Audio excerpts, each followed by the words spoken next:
Notre prochain invité, c'est M. Raymond Langevin, qui est candidat à la mairie de Berthier-sur-Mer. M. Langevin, bonjour. Oui, bonjour, M. Michel. Comment ça va? Ça va très bien, et vous? Oui, merci. M. Langevin, on s'est rencontrés à quelques reprises ce printemps. J'ai été un peu surpris de voir votre candidature. Qu'est-ce qui vous amène comme candidat à la mairie de Berthier-sur-Mer? Disons que les événements se sont précipités depuis la fin du mois de juillet. J'avais déjà antérieurement pensé à me présenter à un quelconque poste, soit conseiller comme maire. Et le 31 juillet, comme par enchantement, on m'a annoncé que mon poste, on réduisait mes heures de travail de 37h30 à 7h30 par semaine pour faire du suivi de projet. Alors que initialement, j'avais été engagé pour faire du développement et du suivi de projets municipaux. Donc, pendant 2-3 semaines, j'ai réfléchi et je me suis dit comment je pourrais contribuer à faire avancer la municipalité au fil des 4 années à venir. Et j'en suis venu à la conclusion que je devais me présenter à la mairie. Qu'est-ce qui fait que vous auriez pu prendre un poste de conseiller aussi? Qu'est-ce qui fait que vous avez décidé de sauter de marche? Ben, tout simplement parce que je crois, pour avoir travaillé pendant 32 mois à la municipalité, que j'ai eu l'opportunité de prendre connaissance de nombreux dossiers, de nombreux projets. J'ai travaillé aussi sur diverses politiques, l'élaboration de politiques, et je voudrais m'assurer que ces diverses actions soient prises en considération dans les 4 années prochaines. Et je suis probablement un des mieux placés pour connaître c'est quoi les enjeux de la municipalité. Donc, c'est pour cette raison-là que je me présente. M. Langevin, vous êtes arrivé à Berthier-sur-Mer, parce que j'ai lu un peu les notes que vous m'avez fait parvenir, vous êtes arrivé à Berthier-sur-Mer en 2021. Qu'est-ce qui vous a emmené à Berthier-sur-Mer? Parce que vous avez été chargé de cours, entre autres, à l'École polytechnique et à l'École des hautes études commerciales pendant 5 ans. Qu'est-ce qui vous a emmené à Berthier? La retraite? Semi-retraite? Je vous dirais, il y a eu les effets de la pandémie, de sortir de mon patelin natal a fait que j'avais besoin d'aller prendre l'air. J'ai des amis dans la Côte-du-Sud et tout simplement, un matin, je me suis réveillé, j'ai dit à un ami, j'ai dit, il faut que je me trouve une propriété dans votre coin de pays. Et je me suis retrouvé à Berthier-sur-Mer avec ma conjointe. J'ai découvert un milieu de vie extraordinaire et je pense que je vais y finir mes jours. D'où le pourquoi que c'est ça. Et dès les premières journées que je suis arrivé, je me suis mis à le sillonner à pied de tout bord, de tout côté. Puis c'est là que j'ai eu l'idée, en tout cas au mois de décembre, d'avoir qu'est-ce qui peut faire que Berthier devienne attractif, ou tout au moins avoir des mesures de rétention pour que les gens voient c'est quoi Berthier-sur-Mer. D'où le pourquoi je me suis impliqué au niveau du parcours historique. Il y a une douzaine de panneaux à Berthier. Je vous dirais également, en plus de la douzaine de panneaux, je me suis impliqué dans diverses activités, que ce soit la coopération touristique, notamment pour la Fête des Arts et Traditions. Donc, de m'impliquer activement pour justement pas me faire coller l'étiquette que j'étais un étranger. J'ai voulu vraiment m'intégrer le plus parfaitement possible. Puis, qu'est-ce qui explique que j'étais 5 ans au HEC et tout ça. J'ai toujours préféré la recherche à l'enseignement. Donc, dans la recherche, j'ai travaillé au Conseil du Trésor. Je me suis retrouvé dans un comité sectoriel de main-d'œuvre où je me promenais partout au Québec, dans 13 des 17 régions. Est-ce que c'est ça qui vous a fait connaître Berthier? Entre autres, oui, parce qu'il y avait le centre d'études, le centre de formation professionnelle à Montmagny. Et j'avais rencontré aussi plein d'entreprises, des gens qui sont devenus des amis, notamment chez Pabert Aluminium, Ressort Liberté, dans le cadre de mon travail. Okay. Donc, vous êtes originaire de quel endroit? Montréal. De Montréal. Maintenant, on va parler de vos priorités, parce que c'est ça qui est très important. Vous parlez, entre autres, quelques priorités que je mettrai de l'avant, si je suis élu, l'adoption d'un plan quinquennal d'immobilisation. Donc, parce que je vais les passer un par un, allons-y. Qu'est-ce que c'est pour vous que le plan quinquennal d'immobilisation? Vous n'êtes pas sans savoir qu'il y a eu dans les derniers 6 mois, il y a eu quelques fuites importantes de bris d'aqueduc. Dans la dernière année... À Berthier-sur-Mer? À Berthier-sur-Mer. Oui? Okay. Donc, dans la dernière année, on a fait... j'ai fait faire une étude par une firme de génie à Lévis qui, justement, a fait ce qu'on appelle le plan d'intervention pour, justement, voir s'il y avait des structures à modifier. Et en parallèle, le ministère des Affaires municipales a mis en branle tout ce qu'on appelle le plan de gestion des actifs des eaux, que chaque municipalité doit faire. Berthier-sur-Mer, je dirais pas, il est en retard, mais pas nécessairement très avancé dans cette démarche-là.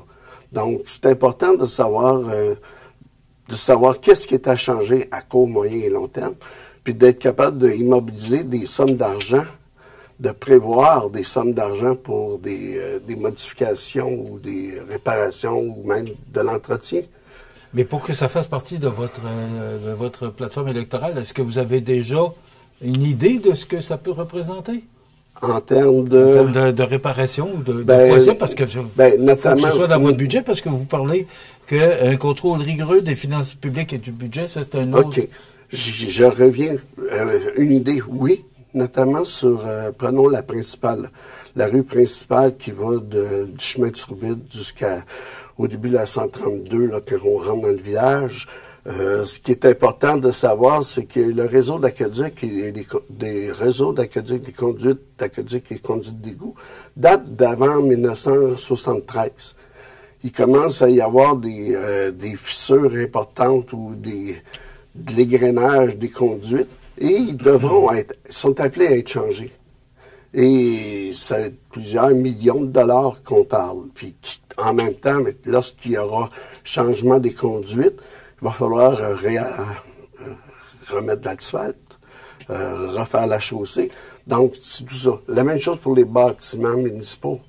La municipalité, elle est actuellement, pour nous, un centre de loisirs. On a réduit des projets peut-être pour soit l'agrandir ou en faire un nouveau. Donc, c'est d'être capable. La bibliothèque municipale est louée actuellement. C'est un espace qui est loué. Est-ce qu'on a l'intention, effectivement, de la déménager éventuellement? C'est dans l'air? C'est dans l'air. Donc, c'est tout ça. C'est des beaux projets. Sauf qu'il faut savoir, puis ça revient à au deuxième volet. Oui, puis c'est pour ça que je vous amène là aussi. Là. Par rapport à votre budget, qu'est-ce que vous voulez présenter comme... parce que vous parlez d'un budget rigoureux des finances publiques et du budget. Est-ce que c'est le cas actuellement avec le Conseil actuel? Je vous dirais qu'avec le Conseil actuel, c'est pas que c'est... il y a beaucoup de gens qui te posent la question, comment vont les finances à Berthier-sur-Mer? Moi, je vous répondrais, je ne sais pas si ça va bien, je ne sais pas si ça va mal, même pour y avoir été pendant 32 mois. Parce que je dirais qu'il y a un déficit comptable, un dérèglement au niveau des comptabilités. Il y a eu des changements de personnel au fil des ans, je ne blâme pas personne, sauf que ça fait qu'on est encore dans l'attente de certains résultats financiers. Donc, ça devient difficile de décider si on fait ou pas d'autres projets. Je sais juste que certains projets vont être beaucoup plus coûteux dans 5 ans ou dans 10 ans si on commence à rien maintenant. Je prends juste par exemple qu'on a développé la principale ouest, qui a un bout. On avait budgété pour 1,8 km. Et dans les faits, il s'est fait des travaux sur à peu près 700 mètres parce que les coûts ont doublé. On avait un budget de 1,3 pour faire 1,8, puis ça a coûté 1,1 pour faire 650 mètres. Donc, c'est un peu l'objectif. OK. On va aller parce que le temps passe vite. Une communication régulière avec la population sur la situation financière et l'avancement des projets municipaux. Ben, pour avoir moi-même assisté à quelques séances du Conseil. Est-ce que vous pensez que c'est un manque actuellement de communication? Disons que les citoyens en souhaiteraient plus. OK. Est-ce que c'est un manque? Je pense que oui. Puis vous voulez faire quoi, M. Langevin? Je pense que la première chose à faire, c'est une vraie transparence sur quand on parle des finances. Ben justement, dans les années antérieures, il y avait justement, les comptes à payer étaient là, étaient disponibles. Depuis 2 ans, 2 ans et demi, on ne les voit plus. Il n'y a plus de traces.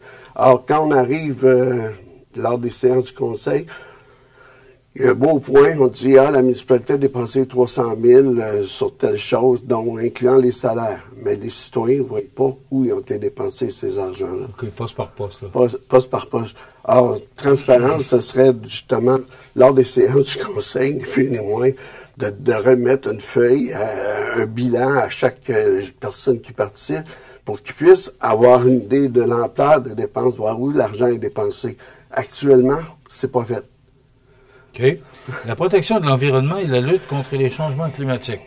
Ça, je pense que toutes les municipalités sont prises avec le problème des changements climatiques. Là. Tout à fait. C'est une bonne question parce que justement, il y a actuellement à l'échelle de la MRC, puis un peu partout au Québec, l'élaboration de ce qu'on appelle des plans climat pour réduire les GES, notamment de voir les... Et je ne pense pas qu'on met les ressources, toutes les ressources pour faire avancer ce dossier-là. Et c'est un dossier on ne peut pas avoir une ressource humaine pour chacun des dossiers. D'où le pourquoi j'avance aussi l'idée que ce serait intéressant de prendre des ententes avec Saint-François-la-Rivière-du-Sud ou Saint-Pierre-la-Rivière-du-Sud pour partager des ressources, notamment pour mettre en œuvre le plan climat. On n'est pas sans savoir que les berges vont s'éroder au fil des ans. On a eu des grosses pluies torrentielles, notamment à la fin juillet. Ça a été combiné avec un accident de la route qui avait fait qu'un panneau d'électricité. Et il y a eu beaucoup, je dirais,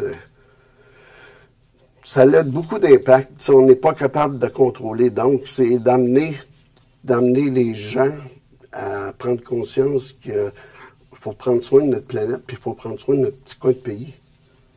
M. Langevin, vous parlez de services ou de fusion de services ou de possibilités de pouvoir...